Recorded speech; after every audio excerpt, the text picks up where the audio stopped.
CBSE Mathematics Class 12th Exercise 10.2 Compute the magnitude of the following vectors.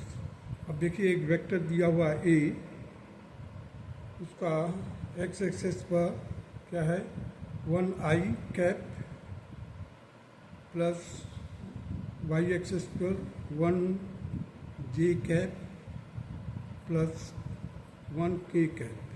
अब देखिए 1 कहाँ पर है, that is hidden the coefficient attached to the i क्या है और j क्या है, k. These are the unit vector along the x axis, y axis and k axis, sorry, y axis and z axis. So magnitude of this vector will be equal to the sum of the square of the coefficient attached to the component, you see. So, and that magnitude is denoted by the modulus of vector A, and under root the A is 1 square. 1 square कहाँ से लिया हमने, यहाँ का coefficient plus again 1 square 1 square 1 square का 1 square करेंगे तो 1 आएगा, that will be equal to √3. Means magnitude of this vector will be √3. Now the B, there is another vector B whose components are like this: 2i cap minus 7j cap minus 3k cap. Of the magnitude of B, vector B will be represented by, अब देखिए यहाँ पर क्या है, coefficient 2 है, 2 का square किया, यहाँ पर -7 है, -7 का स्क्वायर किया, इधर क्या है -3 का स्क्वायर किया, टोटल का स्क्वायर रूट ले लिया. अब देखिए 2 का स्क्वायर 4, 7 का स्क्वायर 49, 3 का स्क्वायर 9. अब इनको सबको सम किया, it will be equal to √62. Now there is another vector C which is equal to 1/√3i cap plus 1/√3j cap minus 1/√3k cap. अब magnitude of the vector C will be equal to, देखिए magnitude का modulus में दिया, क्योंकि हमेशा जो magnitude होगा that will be represented in the modulus form because it will be always positive. So here the coefficient is 1/√3 का whole square, 1/√3 का होल स्क्वायर प्लस -1/√3 का होल स्क्वायर. अब जब स्क्वायर करेंगे तो हमारे को क्या रिजल्ट मिलेगा, 1/3 1/3 1/3. अब देखिए जब समेशन करेंगे तो क्या आएगा, 3/3, एलसीएम 3 हो जाएगा ऊपर से, so 3/3, root of 3/3 that is 1/1, so it will be equal to 1. Hence the magnitude of the vector C will be 1. Now come to the question number 2. Write 2 different vectors having the same magnitude. अब दो हमें different vector लिखने हैं जिसका magnitude same होना चाहिए. अब देखिए हमने कंसिडर किया A vector that is 1i cap minus 2j cap plus 3k cap, और B वेक्टर लिया 2i cap plus 1j cap minus 3k cap. अब हमारे को देखिए मैग्नीट्यूड निकालने के लिए हमें कोफिशिएंट का एडिशन करके इक्वल आना चाहिए. स्क्वायर करके उसका कोफिशिएंट अगर इक्वल आता है तो सेम है. And their magnitudes are, A का क्या होगा मैग्नीट्यूड, देखिए √1 का स्क्वायर मीन्स यहाँ पर 1i है, 1 का स्क्वायर, -2 है, -2 का स्क्वायर, प्लस 3 है, 3 का स्क्वायर. अब हमारे इन सभी जगह पर अब कोई ज़रूरी नहीं है कि यही आप अटैच कर सकते हो, आप दूसरे नंबर भी लिख सकते हो, लेकिन उसका क्या होना चाहिए, स्क्वायर करने पर हमारे को रिजल्ट कितना आना चाहिए, 14 आना चाहिए। Sum of the squares of this coefficient should be equal to 14 and the square root will be equal to the magnitude. अब देखिए यहाँ पर हमने किया 1 का स्क्वायर 1, 2 -2 का स्क्वायर किया 4, 3 का स्क्वायर किया 9, that will be equal to root 14। Now the v vector, अब देखिए 2 का स्क्वायर किया यहाँ पर लिख दिया, 1 का स्क्वायर किया इधर लिखा, -3 का स्क्वायर किया यहाँ पर। आप म्यूचुअली इंटरचेंज करके भी ले सकते हो या एट रैंडम भी इस तरह से करेंगे, so that our result should be equal to root 14। Hence, the vector A and vector V are the two different vectors having the same magnitude. Vectors are different because they have the different direction. उनका direction different है। देखिए ये +3 है, ये -3 है, ये -2 है, ये 1 है, ये 1 है, ये 2 है। Hence the direction of the different, but the magnitudes are same. Now proceed further.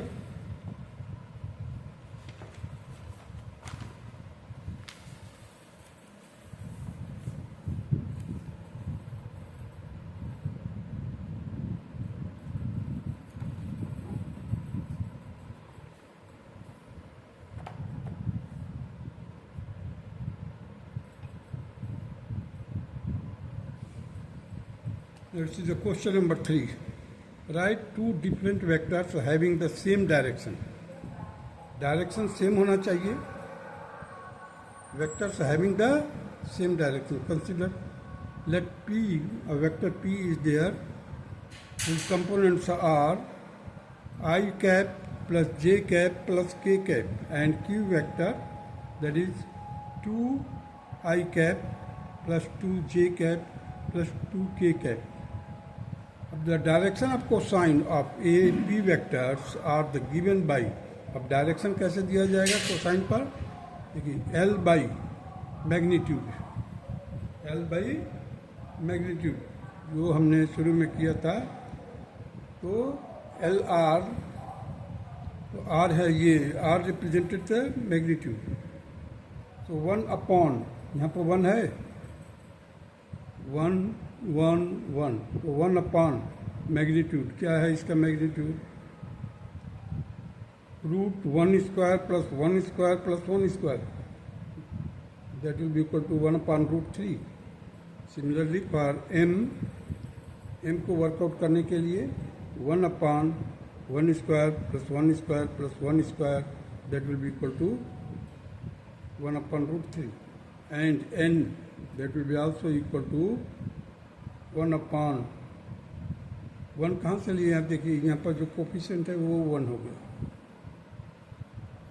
और इन कोफिशिएंटों का जो स्क्वायर करके सम करेंगे, जो स्क्वायर करके सम करेंगे और उसका square root, that will be the magnitude, तो 1 upon root 3। The direction of cosine of Q vectors are given by, देखिए L, दैट इज, देखिए यहाँ पर क्या है, 2 है, यहाँ पर 2 है, इधर भी 2 है, हमने 2 का स्क्वायर किया, 2 का स्क्वायर किया, 2 का स्क्वायर किया, डिवाइड किया 2 by this much, so 2 by 2 root 3। इसको देखिए 2 तो बाहर हो जाएगा, 1 1 1 बचेगा वहाँ पर कॉमन, सो रूट 3 हो जाएगा, सो 2 2 कैंसिल, 1 अपॉन रूट 3। देखिए इस केस में भी 1 बाई रूट 3 आया था, इधर भी 1 बाई रूट 3, मीन्स L की वैल्यू जो आई है that is equal to 1 upon root 3। चलिए M की वैल्यू निकालते हैं, that is 2 upon root of 2 का स्क्वायर प्लस 2 का स्क्वायर प्लस 2 का स्क्वायर। अब जैसे ही 2 का कॉमन लेंगे, 2 स्क्वायर को बाहर आएगा तो 2 हो जाएगा, अंदर क्या बचेगा, 1 plus 1 plus 1, that is equal to root 3, तो 2 2 कैंसिल और रूट 3 आ जाएगा, so M will be equal to 1 upon root 3, n n is equal to 2 by root of 2 square plus 2 square plus 2 square, that will be equal to 2 upon 2 root 3. 2 to cancel, 1 upon root 3. In all the cases you see the L is equal to 1 by root 3, M is equal to 1 by root 3, N is equal to root 3, 1 upon root 3. Similarly, for the vector Q, here we are having the L, that is 1 upon root 3, 1 upon root 3, 1 upon root 3. So the direction cosine of P and Q are the same direction. Direction cosine of P and Q are the same direction. Question number 4. Find the value of x and y so that the vectors 2i plus 3j cap and x I cap plus y j cap are equal. अब ये दोनों जो vector हैं they should be equal. अगर equal कब होगा, हम इस तरह से लिख देते हैं. पहले हमने क्या किया है, कॉरस्पॉन्डिंग जो कोफिशिएंट है उसको इक्वेट कर दिया है. आई का कोफिशिएंट क्या है, 2 है, जो देखिए x है. सो x इज इक्वल टू 2. अब यहाँ पर देखिए y को क्या है, that is equal to 3. So y is equal to 3. If you put the same the value, you will get both the vectors are same.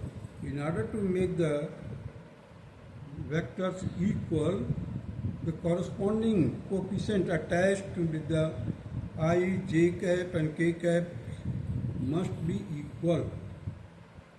Now come to the question number 5. Find the scalar and the vector components of the vectors with the initial point 2, 1 and terminal point -5, 7. अब initial point क्या है, आपने तीर धनुष या आपने जबलिन through किया होगा, भाला फेंकने वाले प्रैक्टिस, तो जो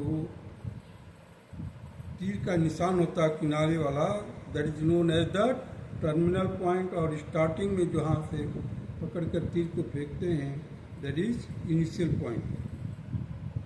And terminal point is always indicated by the arrow mark. Now you see the 2, 1. Here I have drawn P1, P2. P1, P2.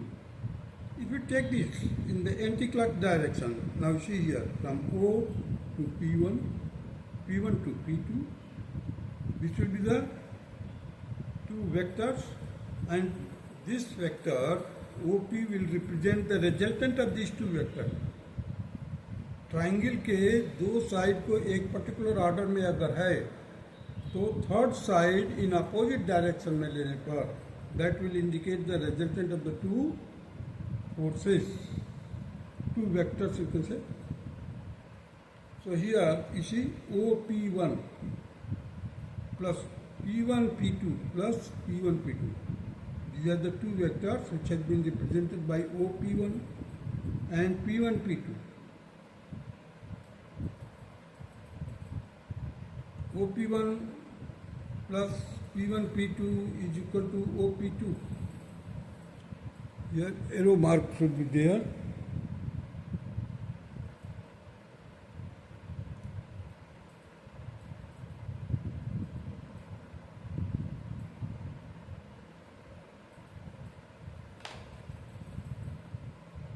देखिए OP1 पर क्या है, 0, 0 कोफिशिएंट है यहाँ पर,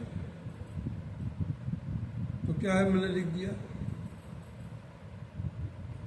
देखिए यहाँ पहले तो लिखा मैंने OP1 plus P1 P2 is equal to OP2. देखिए यहाँ से OP1 OP2 P1 P2, ये एक एंटी क्लॉक डायरेक्शन है. और जो हम OP2 कहते हैं that goes in clockwise direction. The two sides whose vectors have been represented by the particular order, in the same order you can say, then the resultant of these two forces will be equal, that will be equal to the side represented by the third side of the triangle and in reverse order. Here you see OP1 plus P1 P2, OP1 plus P1 P2 is equal to OP2. अब ध्यान देना है, triangle law जो है तो ये इधर से जा रहा है ऐसे, अब यहाँ से रिजल्टेंट ऐसे जा रहा है। तो P1 P2 को मैं एक तरफ रखा और OP1 को ट्रांसपोज कर दिया राइट हैंड साइड में। तो OP2 minus OP1 this will be equal to,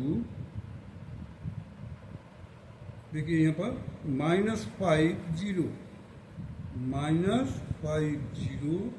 into iota sorry i cap plus 7 -0 क्योंकि ओरिजिन का क्या होता है coefficient sorry coordinate 0 0।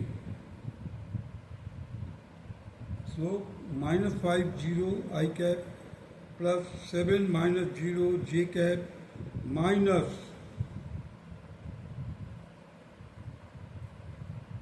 2 0 i cap plus 1 -0 j cap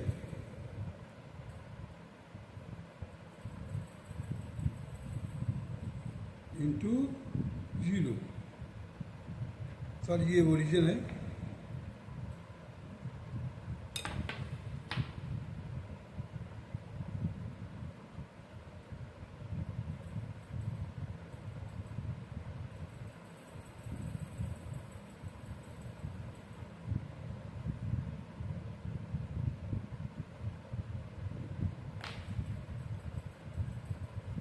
now see here after solving we will get -5 I cap plus 7 j cap minus 2 I cap minus 1 j cap। इसको solve किया we got -7 I cap plus 6 j cap and this will be the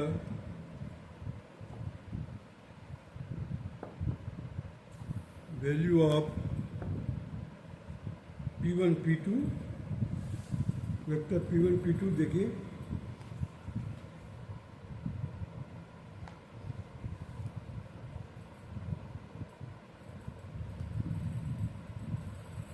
scalar component हो जाएगा आपका -7 and 6 और vector component हो जाएगा -7 I cap and 6 j cap and this will be the answer of question number 5. That's all.